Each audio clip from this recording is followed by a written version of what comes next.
Bienvenidos a View Talks, donde tenemos conversaciones sobre educación, innovación y liderazgo. Hoy, en nuestra sección Ideas in Action, hablaremos con nuestro docente e investigador, el doctor Rubén Carvajal, sobre su artículo El poder oculto del ocio, cómo la mente en reposo despierta la creatividad, donde se desmitifica el ocio presentándolo como una pérdida de tiempo, sino como un elemento crucial para la creatividad, la resolución de problemas y el bienestar en general.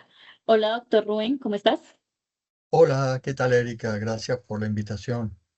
Bueno, antes de empezar, queremos compartirles una breve introducción de quién es el doctor Rubén Carvajal.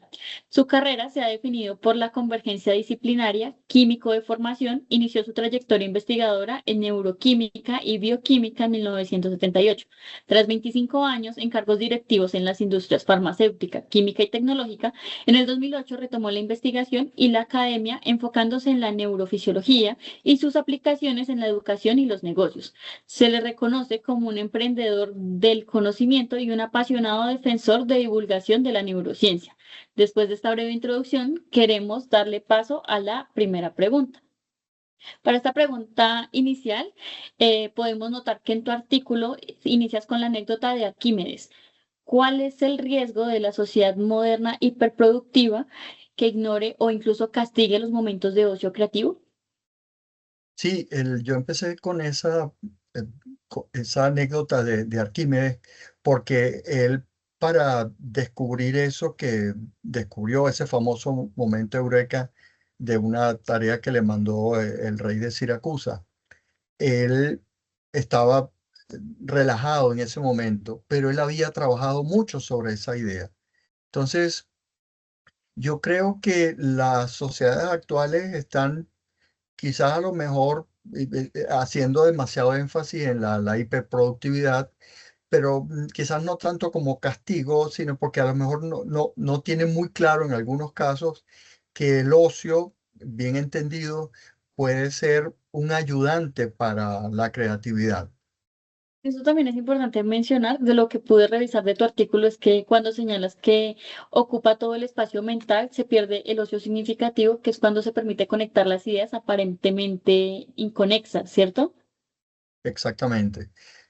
Para, para que pueda surgir esa idea creativa, esa innovación, hay que trabajar mucho sobre un determinado tema. Primero, hay que apasionarse por algo, querer lo que uno está haciendo y dedicarle mucho tiempo, porque las musas no llegan así solas. Inclusive el escritor, el poeta, el pintor, muchas veces tiene que desechar muchas obras previas, muchos bocetos, muchos borradores. Igual ocurre con el científico y con el ingeniero. Diseñar una idea nueva, aplicarla, innovarla, requiere mucho esfuerzo. Un poco como decía el gran inventor Thomas Alva Edison, que el genio es 99% de transpiración, es decir, de esfuerzo, y 1% de inspiración. Mira que también mencionas en tu artículo cómo el Imperio Romano estaba reservado para las élites. ¿Crees que en la era moderna el ocio significativo sigue siendo un privilegio o es accesible para todos?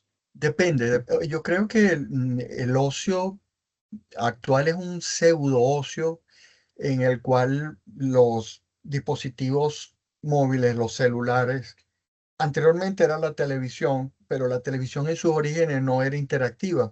Hoy tenemos algo que, digamos, está generando mucha adicción en mucha gente, y se suele entender como ocio, pero no es realmente un ocio. Hay un caso que a mí me gusta citar, por ejemplo, Steve Jobs, que él tenía una vivienda que se iba, se separaba de su ambiente de trabajo y se iba allí a meditar, a estar solo completamente. Y él se caracterizó por ser, digamos, un líder empresarial muy creativo y generó todo este concepto de lo que es Apple, ¿no? Entonces, en el Imperio Romano aquello era el otium en contraposición al negotium, ¿no? El negotium era el trabajo, el negocio, y el otium era el momento de descanso. Y sí, efectivamente estaba reservado a las élites. De alguna manera, todavía podemos decir que que hay cierto elitismo también en lo que es el ocio verdadero, por ejemplo, viajar, disfrutar, o sea, muchas veces no está al alcance de todo el mundo. Pero nosotros, inclusive con las limitaciones que podamos tener en nuestro presupuesto, podemos hacer uso de esos momentos de no trabajo, de no actividad, eh, para desconectarnos realmente, ¿no? Del ambiente de trabajo diario, de la rutina diaria. Yo también pude verlo que es como un llamado que haces como en tus conclusiones de tu artículo, que es como reivindicar el ocio como un derecho y un deber colectivo, ¿no? Para como que evitar que la sociedad se convierta como en más que herramienta, sino más como un servicio de la misma inteligencia digital, ¿no? Cierto. Sabes que estaba viendo unas estadísticas seguramente conocen los países más felices del mundo, el índice de felicidad mundial. Y vi que los países que tienen los índices más altos son los países nórdicos. Y hay un país latinoamericano que está metido dentro de los primeros y es Costa Rica. Ellos tienen un concepto muy interesante digamos, de todo lo que es este manejo filosófico de la vida. Y cuando uno a veces ve esas noticias de países donde la gente trabaja hasta las 11 de la noche y llegan a su casa y duermen pocas horas y van al día siguiente, y no voy a mencionar países, pero yo creo que la gente más o menos se imagina, ¿no? Y a veces ves noticias también donde, si bien son culturas muy productivas, hiperproductivas, digamos que tienen unos estándares de vida muy altos, a veces se ven, por ejemplo, casos de burnouts, de personas que no soportan este excesivo nivel de trabajo. Algunos incluso se suicidan. O sea, hay índices de suicidio, digamos, lamentables. Entonces, yo creo que debería ser una combinación de un nivel de vida feliz, eh, sin contraponer lo que es la productividad, la generación de bienes y servicios en una nación. Totalmente de acuerdo porque también ese término del burnout ahorita está muy, como muy en creciente, porque ahora es más, o sea, ahora se identifica mucho más de pronto estos espectros que tal vez antes se pasaban más como desapercibidos, por decirlo de esa manera. Claro, y es que ahora con la hiperconectividad, donde ya te pueden localizar, eso hay algunos sitios donde se está regularizando, se está normando eso, ¿no? Aquello de que, bueno, después de ciertas horas ya no te tendrían que enviar mensajes a tu celular, etcétera, pero ya con esa hiperconectividad muchas veces se pierde el límite de lo que es el descanso diario y lo que es el trabajo. O sea, que hay personas que están hiperconectadas, conectadas con el trabajo, sin ser por voluntad propia, porque tú puedes decidir por voluntad propia ser un workaholic, ¿verdad? Porque te apasiona el trabajo y no te importa que, digamos, tener esa tipología. Pero cuando es contra tu voluntad es cuando yo creo que vienen a veces los problemas, ¿no? Sí, también es verdad. Bueno, pasando a la siguiente pregunta, en el artículo también explicas el papel de la red neuronal por defecto, que es Ujú, DMN. ujú. ¿Qué prácticas diarias podrías recomendar para activar conscientemente esta red y permitir que la mente divague de manera productiva? Sí, digamos, por ejemplo, una que creo que es la mejor es caminar, salir a caminar, hacer actividad física que no implique que tengas que llevar el celular contigo, sino sencillamente salir a caminar. Y de preferencia, si tienes algún sitio cercano donde, por ejemplo, haya naturaleza, no sé, un parque, un bosque, etcétera, mejor todavía. Se han hecho estudios comparativos de, por ejemplo, la actividad de una región cerebral que se llama la amígdala, el núcleo amigdalino, y ella responde distinto cuando las personas se colocan en resonancia magnética funcional si el paseo fue hecho en calles de la ciudad o en ambientes naturales como por ejemplo un parque o un bosque totalmente libre de todo lo que es edificios, ruidos, carros, etcétera, ¿no? Entonces, eso es una cosa. Lo otro sería, digamos, por ejemplo, hacer un poco de eso que es autoconciencia o mindfulness, que también se le llama, que es atención plena a todo lo que está pasando dentro de ti. No necesariamente tiene que ser meditación en el sentido, digamos, de los yogis, porque son técnicas que no necesariamente tenemos que saber. Si la quieres aprender bien, el tai chi también en un parque.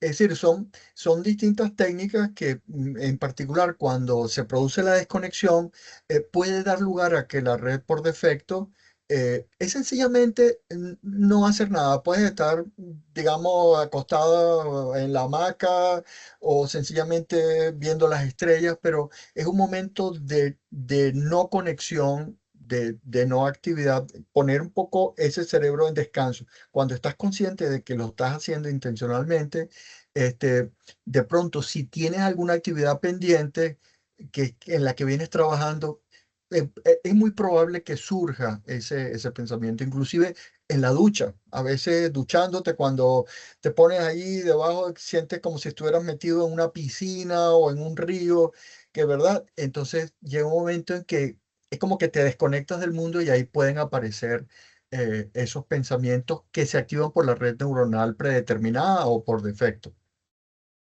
Eso es lo que tú mencionas en el artículo como el soñar despierto, ¿no? Sí, Como estar en una actividad normal, pero pues de pronto la mente se puede ir y eso no está mal. exacto.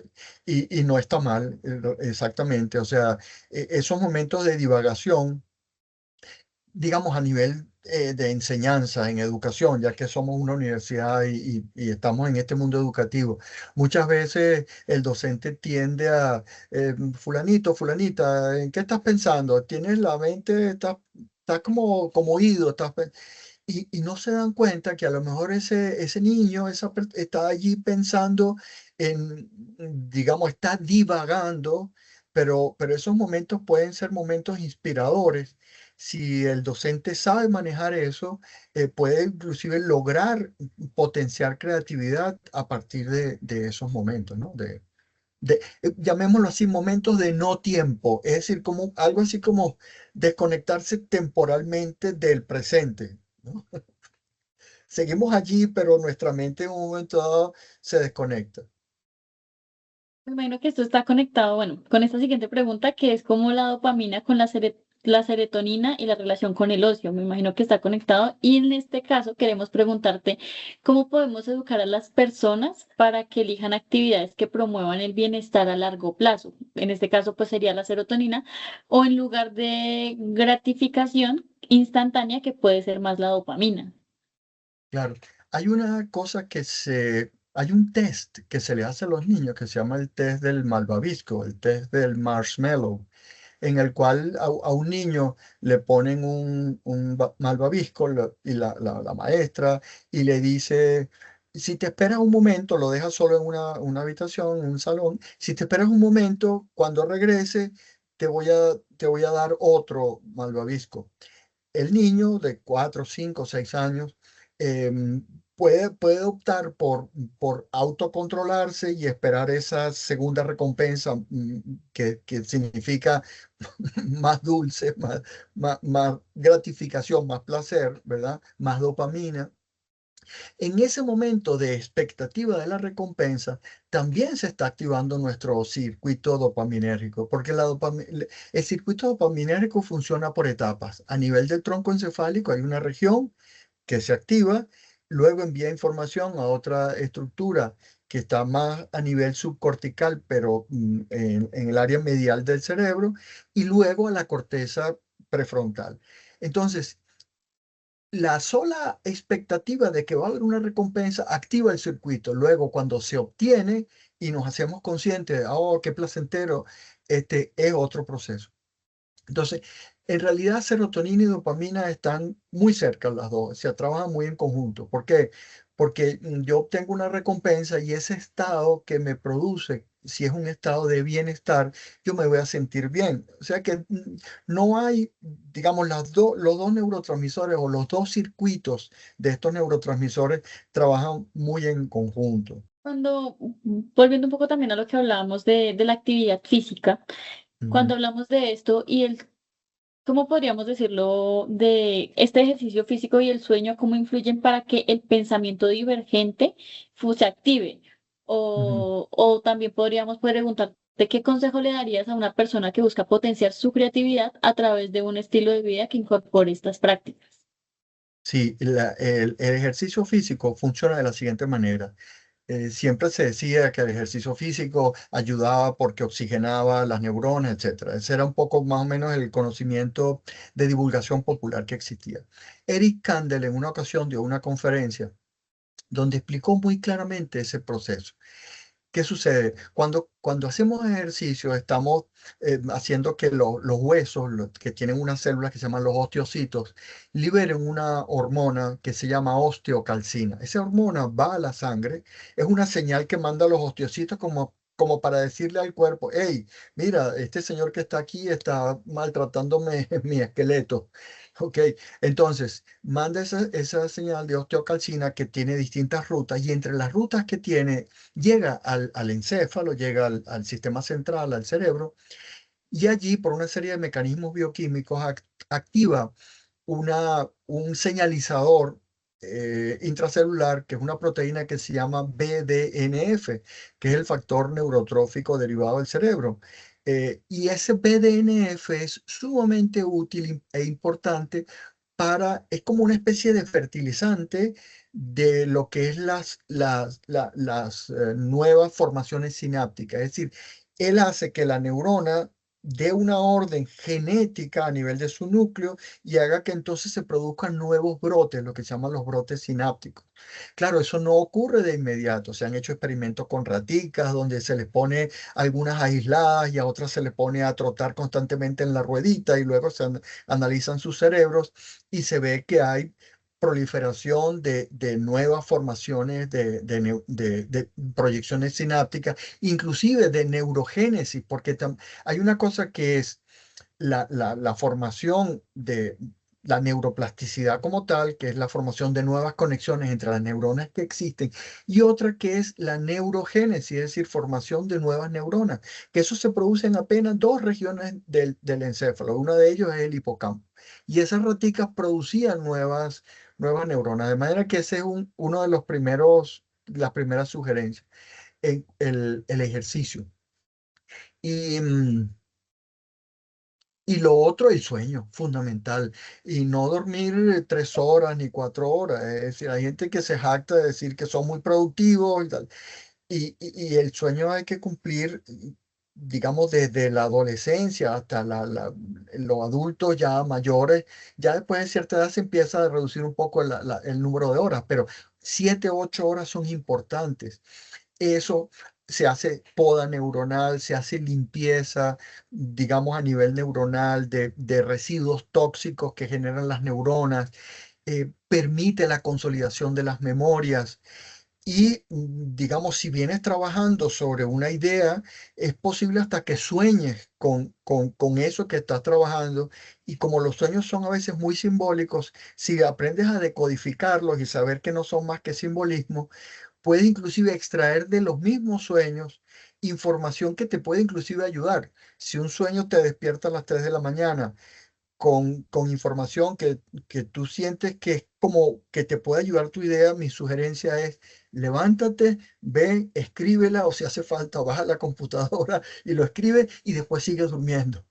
Pero son momentos extraños, raros, poco comunes, pero que hay ejemplos históricos de grandes inventores, descubridores, y el mismo Dalí tenía una técnica y también la usaba. Había otro, Dalí era uno que él se sentaba a tomar una siesta creo que tenía una pelota en la mano, y cuando se iba quedando dormido, se le caía y entonces el ruido que hacía este objeto al caer lo despertaba. Y entonces él decía que en esos momentos de esas pequeñas siestas, en esos sueños, él tenía ideas, digamos, originales que, bueno, que le permitieron, digamos, desarrollar muchas de sus cosas. No digo que todas sus ideas fueron solamente a partir de esos sueños, pero era un elemento inspirador que él usaba. Como esta paroja de la productividad, para ser más productivos necesitamos descansar, porque si no, no podemos dar como todo el potencial. Absolutamente, sí, sí. O sea, si no se produce, empiezan a aumentar los niveles de cortisol Y también eso se ha experimentado en el año 1908. Hubo dos investigadores que trabajaron con ratas y seguramente tú conoces esa que llaman la curva o la U invertida, que es la curva del estrés. O sea, hay un nivel óptimo de estrés, que es el que se denomina eustrés, pero si lo sobrepasa y el estrés se vuelve crónico, los niveles de cortisol pueden llegar a producir efectos contraproducentes, saturación, dificultad cognitiva, inclusive esa sensación de tener la mente en blanco, esos bloqueos pueden llegar a producirse. Entonces, tiene que haber un compromiso entre, digamos, para alcanzar esa productividad, en tener momentos de mucho trabajo, de trabajo inclusive bajo presión. La presión sana es importante tenerla, eh, pero estar consciente de si me está o no me está haciendo daño en un momento dado. Cuando empiece yo a observar comportamientos, pérdida de sueño, cambios de humor, ese tipo de cosas, entonces ya ese estrés está afectándome. Entonces hay que estar muy, muy alerta a todos esos cambios que puedan producirse en uno a raíz de, digamos, de exceso de trabajo. Bueno, nuestra conversación está muy, muy entretenida, pero pues voy a hacerte la última pregunta, que me parece muy importante que también lo mencionas en el artículo y tratas el ocio prolongado. Entonces, cómo las vacaciones tienen un impacto significativo en la creatividad también laboral. Entonces, en este orden de ideas, quería preguntarte, ¿qué medidas podrían adoptar las empresas para fomentar un ocio más significativo entre sus empleados? Sí, yo creo que hacer pausas en el mismo trabajo son importantes. Hay empresas que tienen esos hábitos de hacer pausas en el trabajo y hacen como 10 minutos de gimnasia, etcétera. Pero, digamos, tener vacaciones mínimo 2 semanas eh, es importante. Hay empresas y sitios donde se acostumbran vacaciones, las vacaciones de verano que se dice, ¿no? Desde un mes completo durante la jornada de todo el año. Y sí, definitivamente es importante porque la gente llega renovada. Hay casos donde a veces las vacaciones producen un efecto contrario. La gente está tan imbuida en su trabajo, tan enamorada de su trabajo, que más bien las vacaciones son como, ya, suficiente, quiero volver a mi trabajo porque ya más bien esto no me...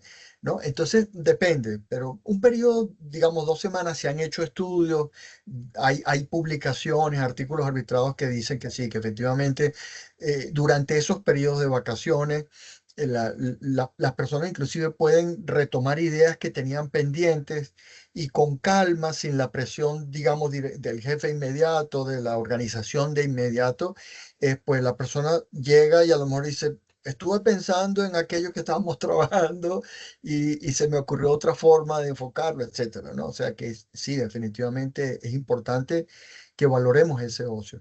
Esos casos que uno a veces oye de sitios donde prácticamente no hay vacaciones nunca, eh, o sea, yo creo que eso es, o sea, está por puro sentido común, sin apelar a la neurociencia, es obvio que eso es contraproducente para la salud.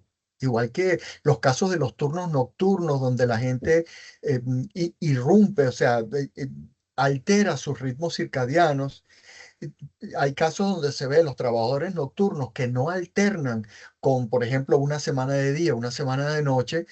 Hay casos donde se manifiestan enfermedades cardiovasculares, diabetes, enfermedades de distintos tipos, úlceras, todo ese tipo de cosas, porque eso a la larga va produciendo una mella. Entonces, fíjate, imagínate, o sea, el solo hecho de mantener esa alteración en la rutina del trabajo y no tener un descanso proporcional, sí produce una mella en la salud.